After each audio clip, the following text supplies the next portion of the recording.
Magandang hapon mga katander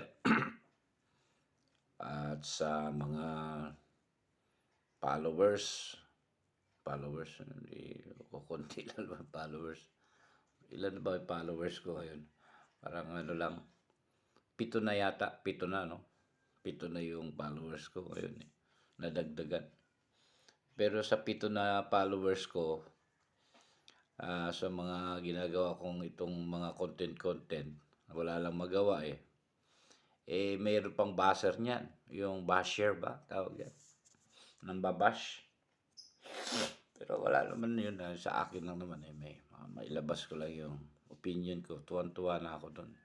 Nakikita ko yung sarili ko na nakapag content ng konti. Okay na yun. Para sa mga friend ko lang, sa mga followers ko lang naman. Tungkol dito sa issue ng pera. Pera sa pag-raid sa Chinese nationals. Pogo, mga pogo ito eh. Na nakakalungkot na mga pulis na sangkot. Opisyal, general, colonel, tenyente, kapitan, major, mga ano na yan eh, mga nagbuwis na ng maraming accomplishment yan sa tinaya na yung buhay sa operation para lang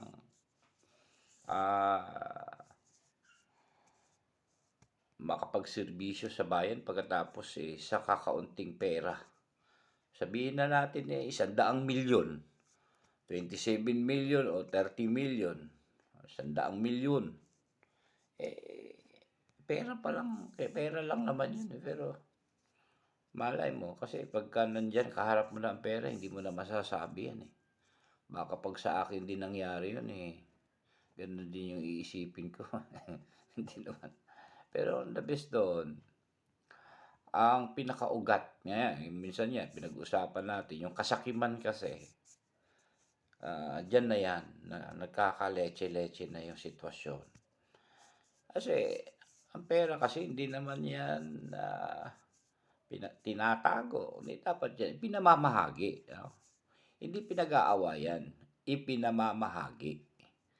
Meron kasing lumalabas dyan, yung may talagang swapang. Minsan, naging operatiba rin kami, napasama rin ako minsan sa mga operatives na yan eh. May mga grupo rin kami na mag-isang team na ganyan, na mag-operate ng ganyan. Pero, hindi naman ako, hindi ko naman sasabihin sa inyo kung anong talagang ano. Pero minsan, may experience ako na pasama dyan. Ang tawag namin dyan is bukulan. Nambubukol. Kasi magkakasama kayo, pagka nakatiba, sabi nga nila, nakatibak kayo, nakatipak kayo, dapat yan, equal sharing, hati-hatian. Kasi pag hindi, sinulo ng isa, swinapang ng isa, mayroong sakim na lumabas, o yung bossing ninyo ay sinolo niya, may kakanta at kakanta talaga yan. Tapos magkakaleche-leche yan. Ganyan yan.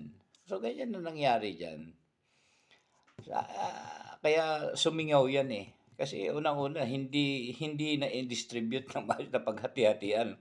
Although yan ay pera ng legal, illegal. Pero yan ay pera din kung saan galing, sa illegal din ang galing yan eh.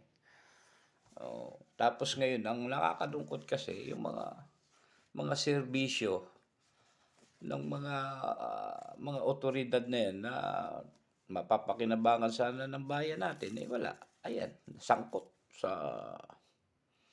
sa iskandalo dahil sa pera at kasakiman.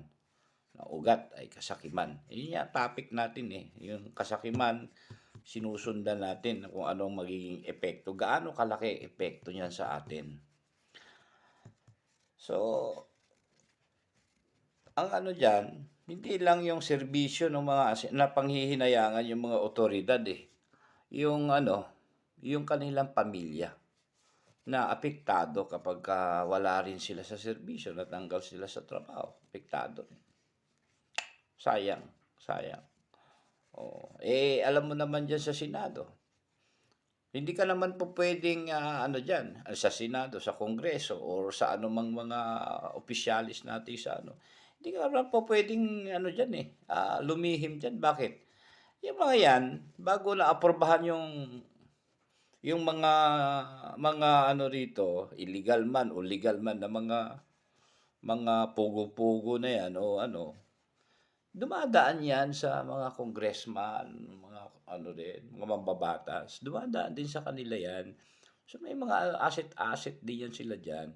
So, makakalusot ka ba diyan? Pambira naman. Kaso, alam mo naman dito, labanan dito, eh. Kaya ang ano dito, nagkaswapangan, nagkaanuhan na, bukulan. Hanggang sa yung iba naman, kontento na sila, nabibigyan naman na sila. O halimbawa, may mga parating. Ibig sabihin, may mga ano yan may mga binibigay din na sa mga matataas mga opisyal yung mga yan May mga busing-busing din dito sa Pilipinas yan Ngayon, kapag ka binulabog mo, na nasa baba ka, patay ka. Sisingaw, puputok, investigasyon. Magsasuffer kayong lahat. So, kawawa yung mga military o pulis na nasasangkot sa ganyan. Dahil sa gutom, kulang talaga yung kanilang pera o kinikita. So, nahuhulog sila sa ganyan. So, nakakalungkot. Ano? Pero ang ano dyan, ang pinaka-point natin dito ay maging example na hindi talaga mabuti o maganda yung tayo ay nagiging may ugali o pinaiiral natin sa sarili natin yung pagiging swapang, pagiging sakim, pagiging matakaw, at nasisilaw agad sa maliit na halaga. Hindi yun Hindi yun ang tamang pag-aasal. Kaya sabi ng teacher namin nung araw gaano man kalaki ang iyong natutunan sa training man o sa eskwelahan, kung hindi mo naman kayang i-apply sa sarili mo, hindi yan ang tinatawag na form of learning. Ang highest form of learning is yung paano mo i-apply application sa sarili mo, yung mga natutunan mo. Maraming mga professional, generals, officials o na nasisira sa maliit na bagay. So, baliwala din yung dami ng natutunan nila sa buhay na ito. Nag-master na, nag-doctorate na.